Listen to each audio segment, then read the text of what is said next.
আল্লাহর পক্ষ থেকে ঘোষণা আসবে, আমার বান্দা সত্য বলেছে, সত্য বলেছে। তার কবরে জান্নাতের বিছানা আইনা বিছায়া দাও, তাকে জান্নাতি পোশাক এনে পরায়া দাও, তার কবরের সাথে জান্নাতের সাথে একটা দরজা খুলে দাও। আর এক হাদিসের মধ্যে আসছে, ফেরেশতারা বলতে থাকবে, ঘুমাও নতুন দুলা যেমনে ঘুমায়। যখন কোনো কেউ নতুন বিবাহ করে শ্বশুর বাড়িতে বেড়াতে যায়, ঘুমাইতেছে মেয়ের স্বামী, দেখবেন আশেপাশে পোলাপান যদি খেলাধুলা করে, শাশুড়ি কি কয়, খবরদার আওয়াজ করিস না, বলে কি বলে না? আশেপাশের লোকজন আসে, একটু জামাই বাবুরে দেখবে, বলে এখন কথা কইও না, ঘুমাইতেছে, ডিস্টার্ব করো না। যতক্ষণ দরজা সে নিজের থেকে না খুলে ততক্ষণ তারে কেউ ডিস্টার্ব করে না। নতুন দুলা ঘুমাইলে যেমন কেউ তাকে ডিস্টার্ব করে না, ফেরেশতারা বলবে ঘুমাইতে থাকো নতুন দুলা যেমনে ঘুমায়। এইবার ওই কবর তো জান্নাতের বাগান, নাজ নেয়ামত পায় আসে, মনে করবে এটাই মনে হয় জান্নাত। কারণ দুনিয়ায় এত নেয়ামত পরিপূর্ণ বিষয় তো সে দেখে নাই, চিন্তাও করে নাই, ও মনে করবে এটাই মনে হয় জান্নাত। এইবার ফেরেশতারা তাকে বলবে, না না, এটা জান্নাত নয়, বরং জান্নাতে তোমার জন্য এর চাইতে অকল্পনীয় নেয়ামত আল্লাহ তাআলা রেখে দিয়েছে, যেটা তোমাকে কিয়ামতের পরে প্রদান করা হবে। আরেকজনের পরিস্থিতি কি হবে, এর বিপরীত, যে জবাব দিতে পারবে না, তার ব্যাপারে ঘোষণা আসবে, কাযাবা আবদি কাযাবা আবদি ফাফরিশুহু মিনান নার ওয়ালবিসুহু মিনান নার ওয়াফতাহু লাহু বাবান ইলান নার। মিথ্যা বলছে আমার এই বান্দা, মিথ্যা বলেছে, জাহান্নাম থেকে আগুনের বিছানা এনে বিছায়া দাও, আগুনের পোশাক তাকে পরায়া দাও তার কবরের মধ্যে, আর জাহান্নামের সাথে তার কবরের সাথে দরজা খুলে দাও। ওই ব্যক্তি মনে করবে এটাই মনে হয় জাহান্নাম, কারণ এর চাইতে কঠিন কষ্টের আর কোনো কিছুই হতে পারে না। প্রচন্ড কষ্ট অনুভব হতে থাকবে। এইবার ফেরেশতারা তাকে জানায় দিবে, না, তোমার জন্য যেই জাহান্নাম প্রস্তুত আছে ওই শাস্তির তুলনায় এটা কোনো কিছুই না। এবার আল্লাহর কাছে তারা ফরিয়াদ করবে, আল্লাহ সহজে যেন কিয়ামত কায়েম না হয়। ওরা যতই বলুক কাজ হবে না। আল্লাহ তাআলা একটা সময় এই পৃথিবী ধ্বংস করে দিবেন। ইসরাফিল আলাইহিস সালাম প্রস্তুত। আল্লাহ তাআলা কোরআনুল কারীমের মধ্যে বলেন, ওয়া নুফিখা ফিস সূরি ফাসাইকা মান ফিস সামাওয়াতি ওয়া মান ফিল আরদ ইল্লা মান শাআল্লাহ সুম্মা নুফিখা ফীহি উখরা ফাইযা হুম কিয়ামুন ইয়ানদুরুন। আল্লাহ রাব্বুল আলামিনের নির্দেশে ইসরাফিল আলাইহিস সালাম সিংহায় ফুৎকার দিবেন। প্রথমবার সিংহায় ফুৎকার দেওয়া হবে, ফাসাইকা মান ফিস সামাওয়াতি ওয়া মান ফিল আরদ। আসমান আর জমিনের মধ্যবর্তী স্থানে যত প্রাণী আছে, যত প্রাণ আছে, সব জ্ঞান হারিয়ে ফেলবে। মুফাসসিরিনে কেরাম বলেন, প্রথমে জ্ঞান হারাবে, এরপরে তাদের মৃত্যু হবে। তার মানে আল্লাহ তাআলা যেগুলো চান সেগুলো ছাড়া, যাদের চান তারা ছাড়া যত প্রাণী আছে, যত প্রাণ আছে, যত মানুষ আছে, সকলে মৃত্যুবরণ করবে। তার মানে সর্বশেষ মানুষটাও আলমে বরজখের বাসিন্দা হয়ে যাবে। আল্লাহ তাআলা বলেন, সুম্মা নুফিখা ফীহি উখরা ফাইযা হুম কিয়ামুন ইয়ানদুরুন। এক সিংহায় মানব সভ্যতার ইতিহাস শেষ, মানব জাতির ইতিহাসের ইতি ঘটবে, পৃথিবীর অবস্থানের ইতি ঘটবে।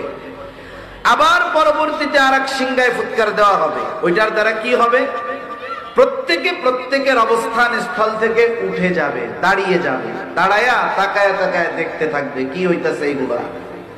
এখন এই যে দুই সিংহায় ফুৎকারের মাঝে ব্যবধানের সময়টা কতকাল? আমরা আলমে বরজখে থাকবো কতদিন? দুনিয়ায় তো 50, 60, 70 বছর থাকবো সর্বোচ্চ, কিন্তু আলমে বরজখে দুনিয়া থেকে ইন্তেকালের পরে কিয়ামতের আগ পর্যন্ত কতদিন থাকতে হবে? সর্বোচ্চ হিসাবটা থাকলো এক পাশে, সর্বনিম্ন হিসাবটা কি? মুফাসসিরিনে কেরাম বলেন, যেই ব্যক্তি সর্বশেষ এই দুনিয়া থেকে বিদায় নিবে তাকেও কমপক্ষে 40,000 বছর আলমে বরজখে থাকতে হবে। সুবহানাল্লাহ। শব্দ একটা, ফুম্মা এর মধ্যে পার হয়ে যাবে কমপক্ষে 40,000 বছর। প্রত্যেকে উঠে দাঁড়িয়ে যাবে। ফাইদা হুম কিয়ামুন ইয়ানজুরুন, দাঁড়িয়ে দেখতে থাকবে কি হচ্ছে এগুলো। ওয়াকালাল ইনসানু মা লাহা, মানুষ দাঁড়ায় উঠা দেখবে আর বলবে কি হইতেছে এইগুলা। আল্লাহ তাআলা আরেক জায়গায় বলেন ওয়ানুফিখা ফিস সূরি ফাইদা হুম মিনাল আজদাসি ইলা রাব্বিহিম ইয়ানসিলুন। এই দুনিয়া থেকে আমাদের সকলকে চলে যেতে হবে, এটাই চূড়ান্ত কথা। এই দুনিয়াতে মানুষ বিভিন্ন দলে বিভিন্ন মতে বিভক্ত আছে।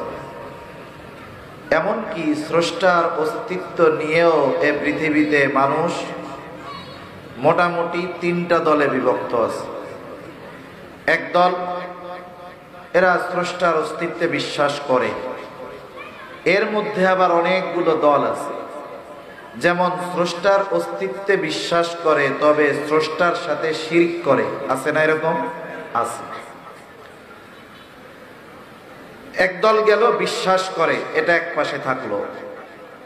আরেক দল আছে সংশয়বাদী, এরা হলো মুযাবযাবিনা বাইনা যালিক, একবার ওইদিকে দৌড়ায় একবার ওইদিকে দৌড়ায়। মাঝে মধ্যে কয় না রে স্রষ্টা বইলা কিছু নাই, আবার মাঝে মধ্যে চিন্তা ভাবনা করে স্রষ্টা না হইলে এগুলো সৃষ্টি হইল কেমনে। এইরকম একটা গ্রুপ আছে।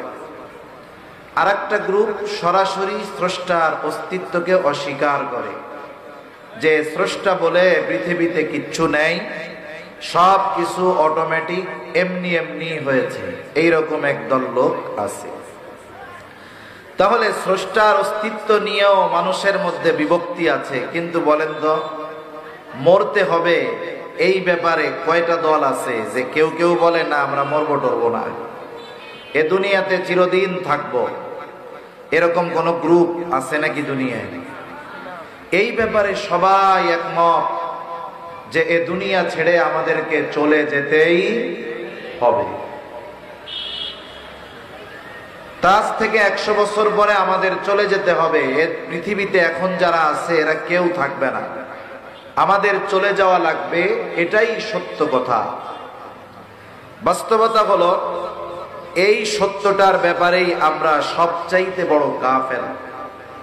শয়তান আমাদেরকে এই কথাটা সহজে মনে করতে দেয় না।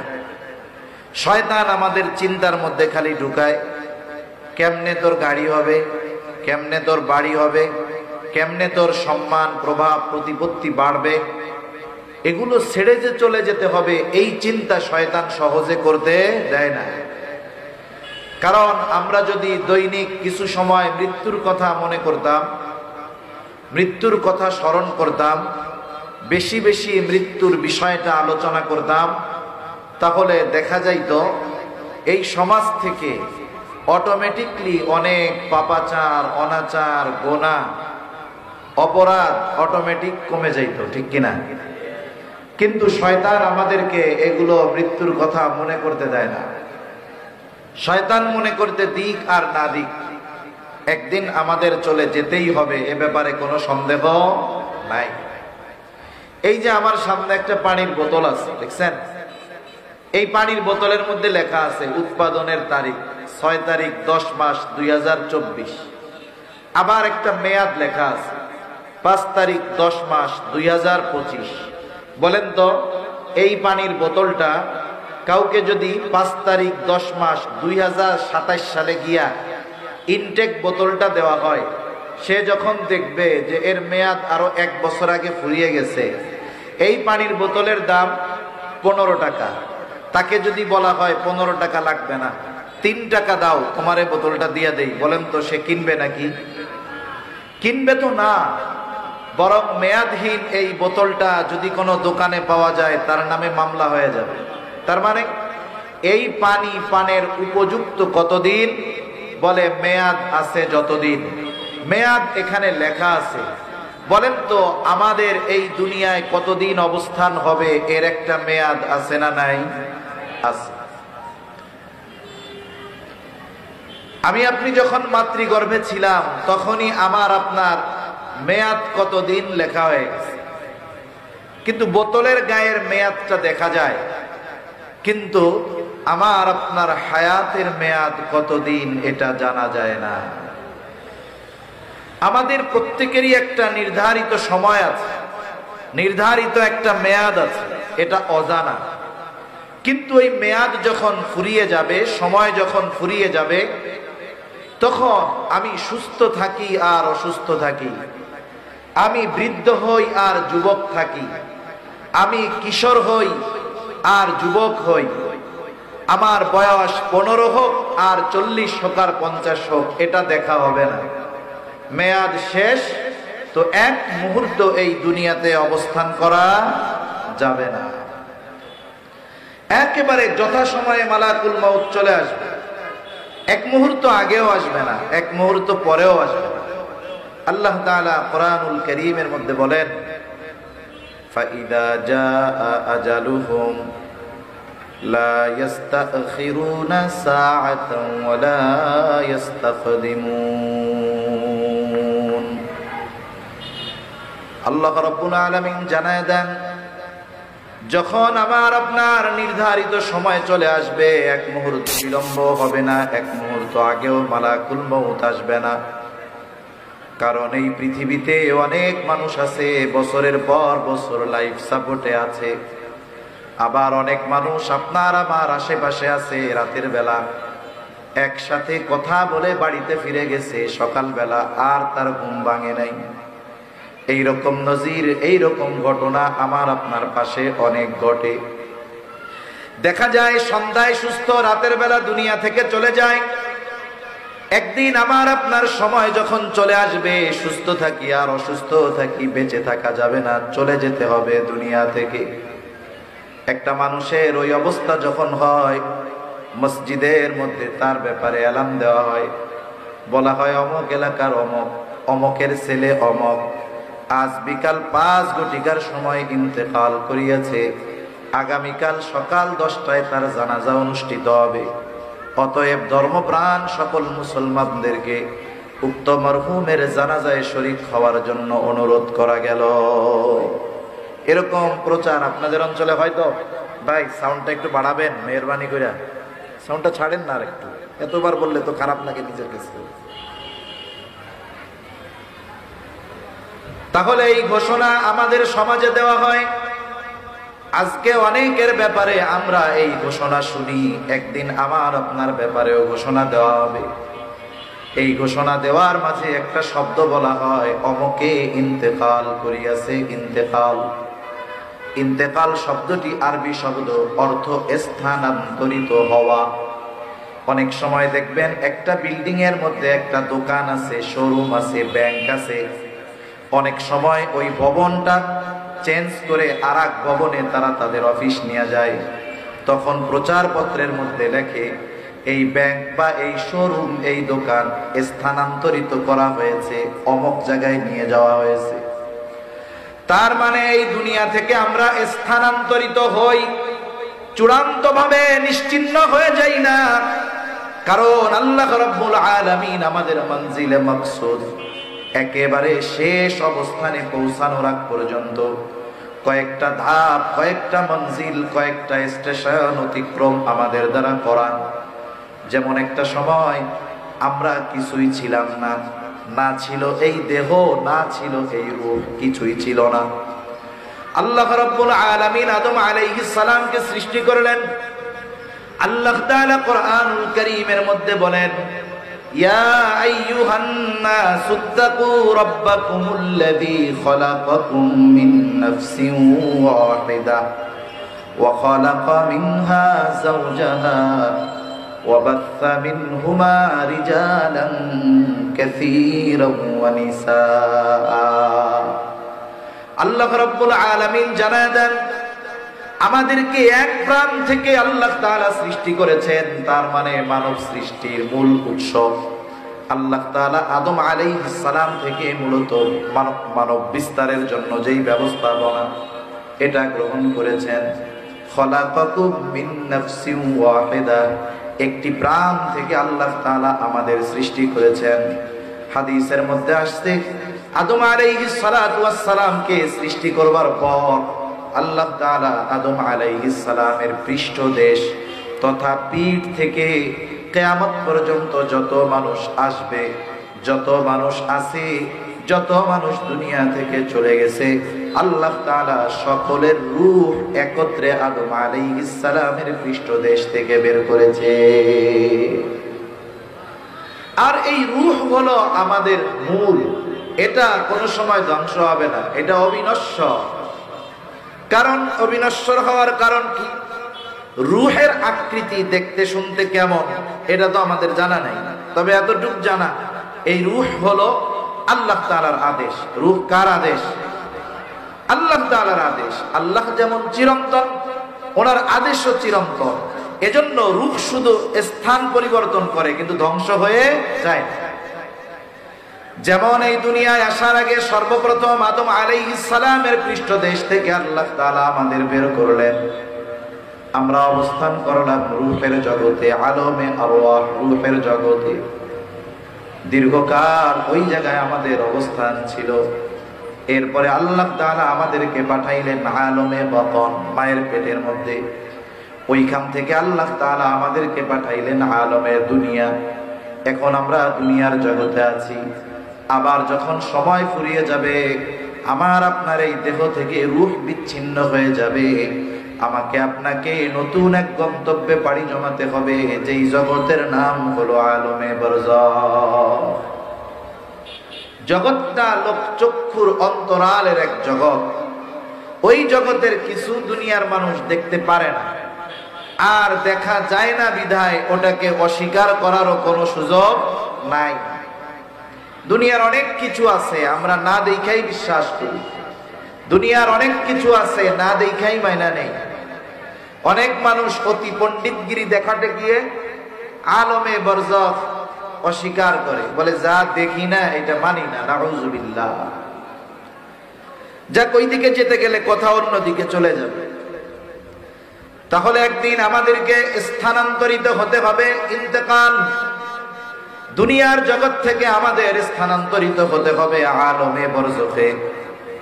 ওই জগতে আমাদের চলে যেতে হবে। কারণ একটা মানুষ যখন ইন্তেকাল করে, মনে করেন ঢাকার এক হসপিটালে মারা গেছে, জানাজার সময় নিকটবর্তী, এই লোকটার মা বাবার দেওয়া একটা নাম ছিল, কিন্তু ওই লাশের জন্য, জানাজার জন্য অপেক্ষমান ব্যক্তিরা বারবার বলে লাশ কখন আসবে, লাশ আসে না কেন, লাশ কত দূর আসলো।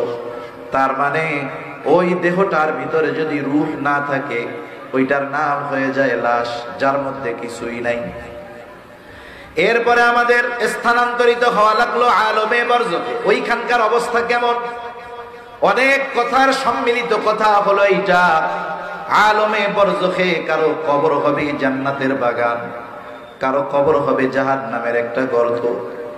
যার কবরটা জান্নাতের বাগান হয়ে যাবে, তথা 3 প্রশ্নের জবাব যেই ব্যক্তি যথাযথভাবে দিতে পারবে, তার কবরটা জান্নাতের বাগান হয়ে যাবে। কবরে তথা আলমে বারজাখে আমাদের প্রত্যেককে 3টা করে প্রশ্ন করা হবে।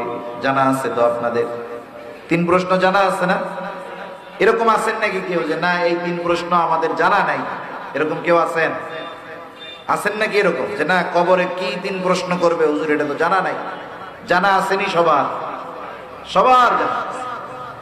মনে রাখতে হবে, যেই প্রশ্ন পরীক্ষার হলে গিয়ে জানা যায়, ওই প্রশ্ন উত্তর হলে গিয়ে দেওয়া এটা কঠিন না, সহজ বিষয়। কিন্তু যেই প্রশ্ন আগে জানায় দেওয়া হয় পরীক্ষার আগে, বুঝতে হবে হলে গিয়ে মানে যেখানে জবাব দিতে হবে ওই জায়গায় গিয়ে বাস্তবে জবাব দেওয়া কঠিন।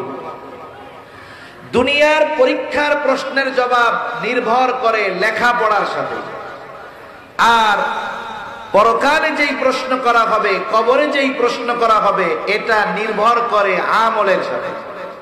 এখন যদি কেউ চিন্তা করে 3 প্রশ্ন তো আমাদের জানাই আছে, তাইলে মরার সময় ওসিয়াত করে যাবো যে মুখস্থ তো দুনিয়ায় ভালো মতো কর্মই করবো, সাথে ওসিয়ত করবো যে এই 3 প্রশ্নের জবাব সুন্দর মতো আমার লেখা দিবি।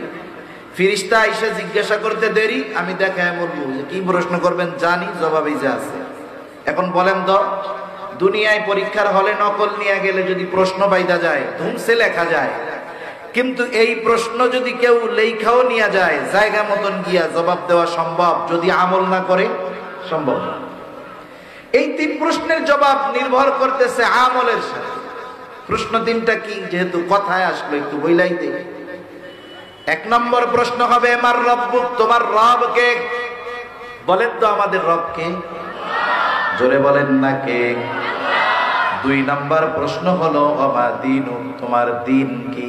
বলেন তো আমাদের দিন কি? 3 নম্বর প্রশ্ন নবীজিকে দেখিয়ে বলা হবে মা হাদার রাজুলুল্লাযী বুইসা ফীকুম, অথবা নবীর ব্যাপারে জিজ্ঞাসা করা হবে ওমান নাবিয়্যু, বলেন তো আমাদের নবী কে? এই 3 প্রশ্নের জবাব আমরা সবাই দিতে পারবো, মুসলিম অমুসলিম সবাই পারবে, ছোট বাচ্চাটাও পারবে। কিন্তু বাস্তবতা হলো প্রথম প্রশ্ন আমার রব আল্লাহ, আমি আল্লাহ তাআলাকে রব বলে স্বীকার করবার পরে ওই রবের আদেশ নিষেধ যদি যথাযথভাবে মান্য না করি, তাহলে যতই মুখস্থ করি না কেন, কবরে গিয়ে মার রব্বুকা এই প্রশ্নের জবাব আমাদের দেওয়া সম্ভব হবে না। দুনিয়ায় রবের নাফরমানি কইরা যদি মুখস্থ করা হয় আমার রব আল্লাহ, গোটা হায়াত অতিবাহিত হয়েছে রবের নাফরমানি করে, ওই ধরনের মানুষ কবরে গিয়ে এই প্রশ্নের জবাব দিতে পারবে না। প্রশ্ন করা হলো আমা দীনুক, তোমার দিন কি? সারা জীবন ইসলামের বিরুদ্ধে আচরণ করেছে, না ছিল ব্যক্তি জীবনে ইসলাম, না ছিল পারিবারিক জীবনে ইসলাম, না ছিল অর্থনৈতিক জীবনে ইসলাম, না ছিল সামাজিক জীবনে ইসলাম, না ছিল রাষ্ট্রীয় ব্যবস্থাপনায় ইসলাম, কোথাও ইসলামের গন্ধ নাই। এইবার প্রশ্নের জবাব জানা যে আমার দিন হলো ইসলাম, কিন্তু ইসলামের উপরে নিজে না পরিচালিত হয়ে যদি কবরে যাওয়া হয়, আল্লাহর কসম প্রশ্নের ওই জবাব দেওয়া তার জন্য সম্ভব হবে না। প্রশ্নের জবাব যদি দিতে হয়, ইসলামের আলোকে নিজেকে সাজাতে হবে। নবীজির ব্যাপারে জিজ্ঞাসা করবে কে এই ব্যক্তি যাকে তোমাদের কাছে প্রেরণ করা হয়েছিল? কে জবাব দিতে পারবে? যে নবীর সুন্নাতের উপরে নিজের জীবনকে সাজিয়েছে, নবীর আদর্শের আলোকে নিজের জীবনকে সাজিয়েছে, সে জবাব দিবে। ইনি হলেন আমাদের নবী মুহাম্মদুর রাসূলুল্লাহ। সারা জীবন সুন্নাতের বিরোধিতা করে, সুন্নাত অনুযায়ী না চলে, যতই মুখস্থ করা হোক, আমার আপনার নবী মুহাম্মদুর রাসূলুল্লাহ সাল্লাল্লাহু আলাইহি ওয়াসাল্লাম সুন্নাত অনুযায়ী জীবন যাপন না করলে এই প্রশ্নের জবাব দেওয়া সম্ভব হবে না। তাহলে এই 3 প্রশ্নের জবাব নির্ভর করে আমলের সাথে। যদি আমরা এই 3 প্রশ্নের আলোকে দুনিয়ার জীবন গড়ি, কেউ যদি গড়ে আর ওই ব্যক্তি যদি জীবনে কোনোদিন না শুনে যে রব আল্লাহ প্রশ্ন করা হবে, রবকে, দিনকে, নবীকে, সে যদি দুনিয়ায় নাও শোনে, আমল যদি করে, জায়গা মতো গিয়ে প্রশ্ন করলে জবাব দিতে পারবে কি পারবে না? পারবে। প্রশ্নের জবাব যে দিবে সে তো পরীক্ষায় পাস। আল্লাহ তাআলার পক্ষ থেকে ঘোষণা আসবে সাদাকা আবদি সাদাকা আবদি ফাফরিশুহু মিনাল জান্নাহ ওয়ালবিসুহু মিনাল জান্নাহ ওয়াফতাহু লাহু বাবান ইলাল জান্নাহ।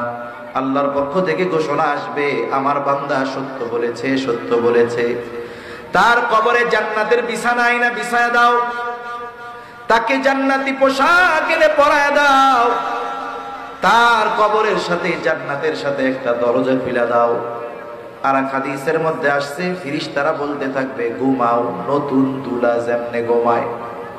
যখন কোনো কেউ নতুন বিবাহ করে শ্বশুর বাড়িতে বেড়াতে যায়, ঘুমাইতেছে মেয়ের স্বামী, দেখবেন আশেপাশে পোলাপান যদি খেলাধুলা করে, শাশুড়ি কি কয়, খবরদার আওয়াজ করিস না, বলে কি বলে না? আশেপাশের লোকজন আসে একটু জামাই বাবুরে দেখবে, বলে এখন কথা কেউ না, ঘুমাইতেছে, ডিস্টার্ব করো না। যতক্ষণ দরজা সে নিজের থেকে না খুলে ততক্ষণ তারে কেউ ডিস্টার্ব করে না। নতুন দুলা ঘুমাইলে যেমন কেউ তাকে ডিস্টার্ব করে না, ফেরেশতারা বলবে ঘুমাইতে থাকো, নতুন দুলা যেমনি ঘুমায়। এইবার ওই কবর তো জান্নাতের বাগান, নাজ নেয়ামত পায় আসে, মনে করবে এটাই মনে হয় জান্নাত।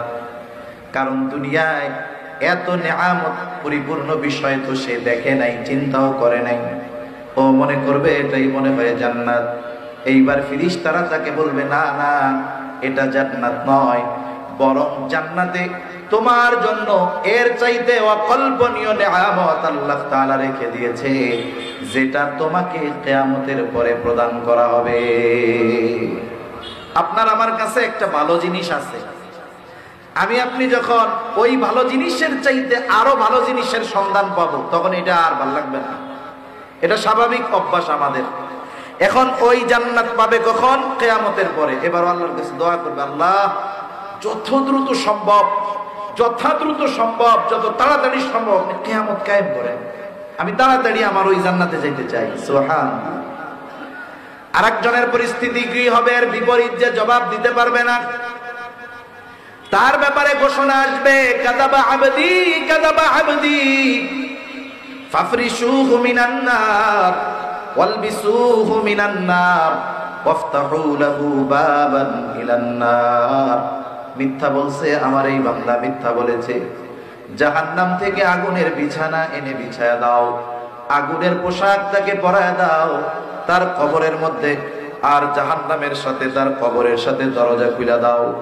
ওই ব্যক্তি মনে করবে এটাই মনে হয় জাহান্নাম, কারণ এর চাইতে কঠিন কষ্টের আর কোনো কিছুই হতে পারে না। প্রচন্ড কষ্ট অনুভব হতে থাকবে। এইবার ফেরেশতারা তাকে জানায় দিবে, না, তোমার জন্য যেই জাহান্নাম প্রস্তুত আছে ওই শাস্তির তুলনায় এটা কোনো কিছুই না। আমরা সবাই কম বেশি মুসিবতে থাকি। একজন টাকা পয়সাওয়ালা মানুষ, এরও যদি জিজ্ঞাসা করেন কেমন আছেন, দেখবেন একজন গরিব মানুষ যা বলবে ভালো আছি, উনার আরো বিপদ বেশি, উনি বলবে আমি আরো বড় মুসিবতে আছি। এখন আমরা যদি ছোটখাটো মুসিবতে থাকি, ওই সময় যেটা বড় মুসিবত, এখন মনে করতেছি এর চাইতে বিপদ, আমার মতো মুসিবতে, আমার মতো বিপদে আর কেউ নেই। কিন্তু ওই বিপদের চাইতে যদি বড় বিপদের সম্মুখীন আমরা হয়ে যাই, তখন কি মনে হবে? যেটা আছে এটাই বালা, ঠিক কিনা বলেন? এইটাকে আর বিপদ মনে হবে না।